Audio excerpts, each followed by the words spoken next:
made in your presentation is also entitled, based on my take on multiculturalism and citizenship, state citizenship or national citizenship shapes multicultural citizenship and vice versa. So I wasn't really 100% convinced why Korea should choose either multiculturalism or. There are a bunch of reasons. Okay. Okay, but one of them, I'm not sure if you heard it, but there has been, so the West has been multicultural since the 70s. We've had this sort of immigration multiculturalism model going on for a long time. It's caused massive disruptions. It's really lowered our education standards in a lot of states. And at this point, in the United States, we've lost control of our borders. You can't get elected if you want to seal the borders because you're dependent on these new democratic voters.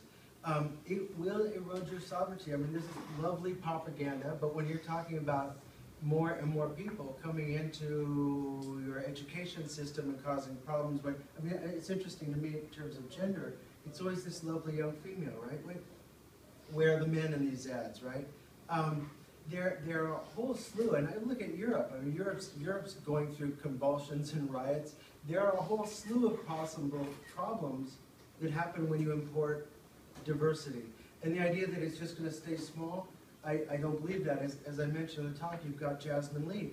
She's one person, but she's now pushing, I don't know for the betterment of Korea or for not, but she's pushing for open borders. You've got the Filipino Workers Union pushing for open borders. You've got international organizations pushing in the name of human rights for open borders.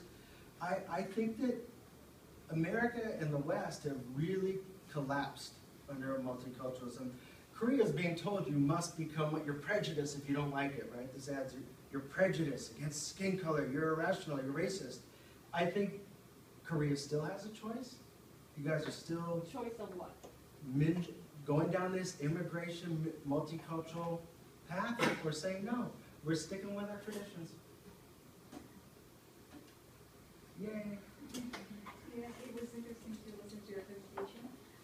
But it gave me, while I was listening, it gave me an impression that Korea and the U.S. or the other countries you compared with Korea are the same. You're citing... Well, go ahead. Yeah, you cited the problems that the U.S. and other countries far ahead of Korea in terms of multiculturalism or the immigration framework that you mentioned. Yeah, you cited the problems, and so you're saying, yeah, you have a choice because we have these problems. Why don't you prepare yourself? Just don't go down the path. Just yeah, don't follow the West. Stay Korean. Stay Korean. Don't follow the West down this path. And everyone's into multiculturalism and immigration. They think it's the global future. The West is doing it. We should follow. No. Look what it's doing in the West. Do you really want that in your country? No. And people say no. But, you know, they don't listen. No, happy things are coming if you drop your prejudice. Your prejudice. Drop it. Happy, what is the slogan? Happy things are coming. Guys, you don't have to follow the West blindly on this. It's a bad move. There's still 98% Korean. You don't have to do this. You don't need to have these propaganda programs telling you you must. I think there should be a Korean association debating multiculturalism, not just for maybe Korean association to get this, you know, this whole triumphal you must follow the West. I don't believe it. But how about the culturalism that you explained in your presentation? Because culturalism, the definition and the meanings I think you brought up is generated from the U.S. context, and the website is actually www.culturalism.us. So that concept probably generated from the Western context. No, it's probably actually... not might applicable to Korea's society. No, most nations on Earth in the history of the world have been and are culturist. It's not just a U.S. thing. I mean, China, incredibly culturist, right? Iran, right? They stand for their traditional majority culture. God bless them. I have no problem with that, right? Every country, Mexico, proud Mexico, we have our borders. Only the West has said, no, we're going to have this wild experiment in global multiculturalism, open our borders, say it's racist to say this is a Protestant nation. We're an everything nation. We're a nothing nation. the West is the only region, I mean, the whole multiculturalism is global. It's not, as I said in my paper. The majority of this sort of immigration diversification trend is the West. And so no, most nations have been culturist. Korea has been tremendously culturist. I mean, the immigration laws have been strict, right? The teaching of Korea as a great nation is strict. It's been just like China or Japan is the same way. It's very Asian. And cultural diversity exists. I mean, Korea's on the forefront, right? So Korea wants to have, be the first to have asylum laws, political asylum laws. There are 60,000 people a month coming in from Pakistan into England under these political asylum laws, and diversity exists. I mean, as I said in the talk, you're inviting people in. I mean, it's not just from China, but people who come from these like radical Islamic terrorist countries, and you're like, they're multicultural. You can generalize Iran I as a can, horrible, I can. horrible country. First of all, there are a lot of studies in terms of attitudes. Like Pew Foundation has done research. 85% of people. Those are very conservative.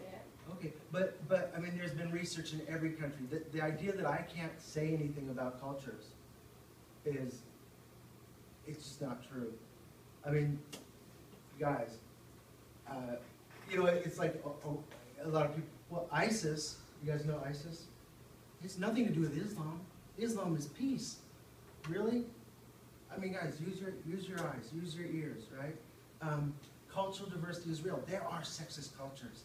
There are cultures that don't really care about education. They want to get pregnant. Great, let them do it in their country. No problem with that. There are cultures that kill people for blasphemy. And you're imported into Europe. Did you hear about in France this terrorism where they killed these cartoonists, right, in France? You think that doesn't make free speech go down? I would think twice before I made a cartoon about Muhammad, right? And so it's not even, it doesn't even matter that it's everyone. If let's say 5%, you can't say everyone. Let's say 5% of the million people you bring in are for Sharia law. The polls show it's much, much higher. Or for a strict Islamic law. Even implement, a small number can make a huge difference. What's the advantage? Why? Why does Korea want it? Well, Korea actually doesn't want it. So you have to have these things, well, it's just a matter of, there's really no difference. It's just a matter of a little bit of skin complexion, and you're being prejudiced, changed. No, cultural diversity exists. You should be able to think about it. I think too much time is devoted to one presentations.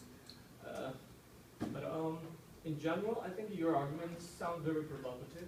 And I'm trying to find the positive side of your argument. I think you were taking position of devil's advocate, and you were trying to deliver some the opposite perspective about what is going on in the South Korea. But I'm really interested in the last paragraph of your paper, and you're talking about the cultural homogeneity and multiculturalism. But yours sounds like you are for cultural homogeneity than multiculturalism. So you are surrounded by the multicultural educators. You're outnumbered and in this room, but I think you are taking the position of devil's advocate. Do you agree with that? Well, it's not devil's advocate. I mean, look at what's happening in Europe. It's not just because I want to be a contrarian. I do enjoy arguing with people. But I mean, look what's happening in Europe. Look what's happening in the United States. My state of California is more than half Latino. The borders are gone. Our education system's crumbling. It's not just, I mean, do you want that? It's a real question. And to be honest, You're making a such oh no. generalization No, of like education can't. clumping down because of the Right. Latino immigrants. Right, but if you look at the dropout rates, if you look at the teen pregnancy rates, it is a statistic. It's a statistic. And can I just say one more thing? I want to thank you guys for having me, because America, it is so now dominated by multiculturalists who say if you point out that there's real cultural diversity and problems with it, you're a racist. cultural diversity doesn't exist. In America, I would not be allowed to speak at such a conference. It's that, there are every program, Columbia University, every program in America, you must take multicultural classes and you must say, I love it, or you will not graduate. And so there's no, freedom of speech is gone. It's either you're multiculturalist or you're racist. And so I'm glad I'm able to speak at this conference. Thank you. I feel very hot. This is a real discussion. Can I just say one last thing? Yeah. One. Comment on the first presentation? In general, because I don't have time for Q&A. Yeah. Okay. There are many ways to conceptualize multiculturalism, but what I'm understanding is it has to do with changing people's belief system. Okay. So when it comes to multiculturalism, we are all victims, also attackers. So depending on what background, what economic, social, and racial background you have, sometimes you have some privilege. So we have to realize what privilege we have, but the privilege you have is gone, depending on where you are located. So we have to create, multiculturalism should be used to create more justice society. That's what I believe in. All right. Now, let's wrap up the first part of this session, and we will have 5 minutes break, and we'll get back to the third presentation around 4:25. Thank you very much.